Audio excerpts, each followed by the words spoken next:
the concept of God.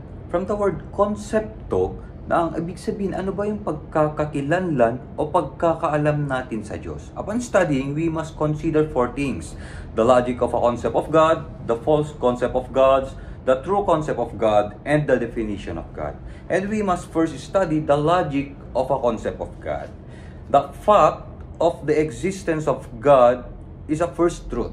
First truth na kung saan God is the ultimate source of truth and reality. A first truth is knowledge that is intuitive. It is not derived from the observation, reading, or reflection. Intuition may be defined as knowing something without having to be told. Ibig sabihin, ito na yung mga likas na alam na natin. And our belief in God is intuitive. It exists in all men, whether admitted or not, and would exist even if it were possible from birth to allow the mind to develop apart from the sense light, hearing, touching, taste, and smell.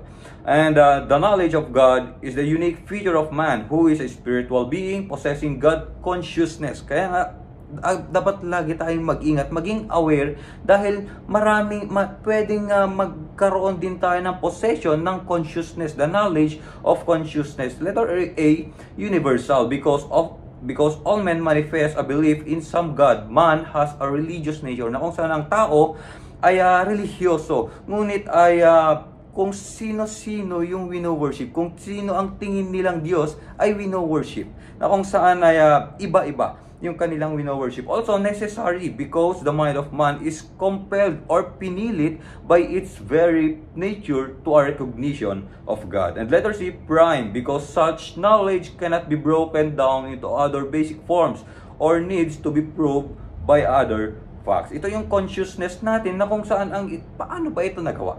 Mga ganong bagay. And then, the intuitive concept of God can be developed and establishment by observation, reflection, reason, and of course, revelation. However, it is independent of all this. The first truth says that God is, and to some extent, what is God? Gaya nga ng sinabi natin kanina, first truth is the ultimate source. Alam natin na ito ay totoo dahil alam natin na may pinanggalingan ito. At ang pinanggalingan nito ay walang iba kundi ang Diyos lamang. And note that the scripture assumes the first truth na may patunay tayo. Na kung saan nakita natin na ang Diyos, nakinabi pa lang ng Genesis chapter 1 verse 1 that God created the earth, the heaven and earth.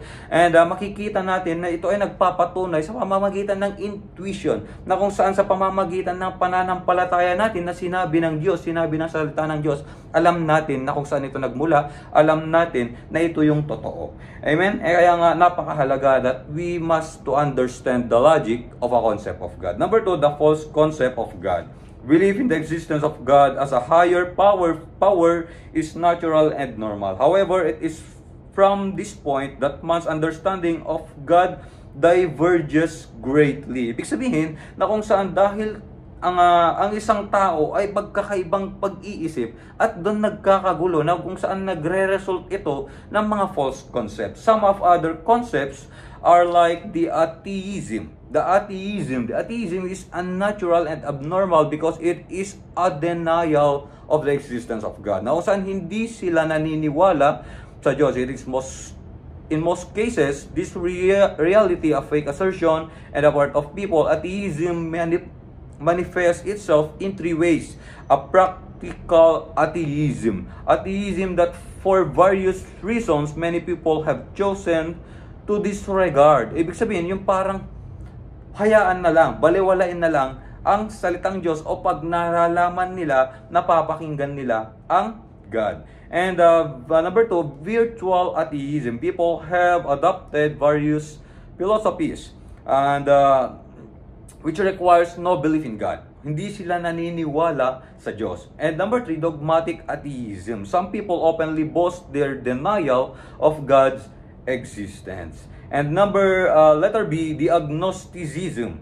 The word comes from the Greek a, which means not, and nosko, which means I know, and literally means not knowing. Agnosticism is like sinasabing hindi sila naniniwala, or it is the completely ignorant of knowing God. And agnosticism affirms the impossibility of ever knowing the certainty of God. It is form of skepticism, o yung mga nag-aalinlangan like atheism.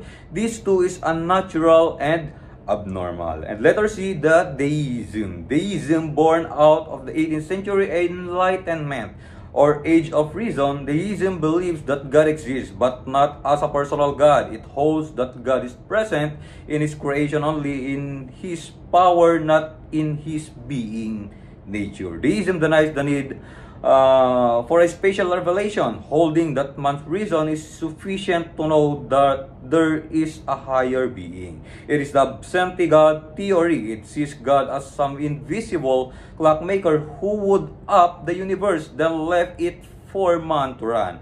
And ito yung hindi sila naniwala that God is dead.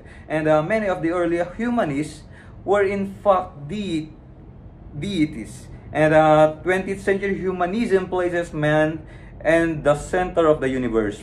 Freeman's story is a product of deism. Also, the letter D, the dualism. Dualism is the idea hold that there are two distinct and irreducible principles, which is the good and the evil. The good is the God, and the evil is Satan. It teaches that both God and Satan are co-eternal, but it is not, because ang Diyos ay eternal, pero si Satan ay isa lamang na created being. And letter E, the pantheism. Pantheism is the belief that all finite things are divine. Its motto is God, otherwise nature. In other words, God is a tree, a rock, an animal, all nature is God. Na kung saan mas pinapaniwalaan nila na ang Diyos ay ang yung mga creature, hindi yung creator. Amen? Or yung mga creation, hindi yung creator. And the New Age environmentalism is a present-day example of pantheism. Its Mother Earth concept is nothing more than the worship of things created. Hinduism is also pantheistic and holds that all life is sacred. And letter F, the polytheism. This is the belief in many polygods. Many of the world's religions are polytheistic. The best example is Hinduism, na kung saan marami silang kinokonsiderang Diyos. Hindi lang iisa ang Diyos, bagkus marami po silang Diyos. And number 3, the true concept of God. A development of the first truth intuition of God by reason of revelation leads us into a true concept of God. We may understand this by considering a series of 3 steps. The first step is the theism. Theism is the belief of a person, infinite God. Theism opposes atheism and agnosticism, but does not necessarily include polytheism. The step 2 is the monotheism. This is an extension of theism into a belief of the existence of one God, of only one personal infinite God, which is the Christian concept of God. It also a Jewish, Islamic, and Unitarian concept. And step 3 is the triune monotheism. This form of monotheism states the full biblical revelation of God. Our future studies will proceed from this point. Kaya nga, ito yung mga patunay na ang Diyos natin ay totoo. And the definition of God. In fact, God cannot be defined. Our God is above definition. He is incomprehensible. O hindi natin lubos na maunawaan. Hindi natin lubos na maabot yung kaunawaan. Eternally and infinitely above about the right intellect of man. We are just a limited man. And any attempted definition of God is anthropomorphic. And anthropomorphic, it can only be put in human terms. For a true definition of God is inexpressible in any language. Kaya nga napakahalaga sa atin na maunawaan natin yung definition ng God. And letter A, the scriptural designations of what God is. There are 4 statements in the Bible as to what God is. First is God is the Spirit. Na kung ibig sabihin that this is statement concerning His essence. And number 2, God is light.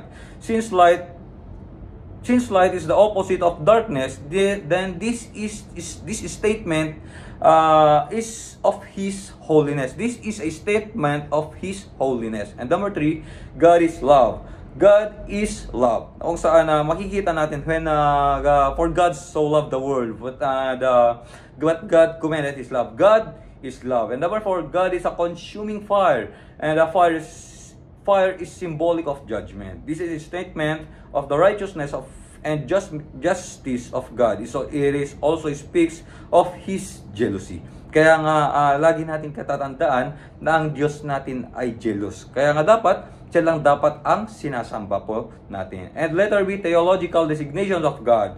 Webminster Shorter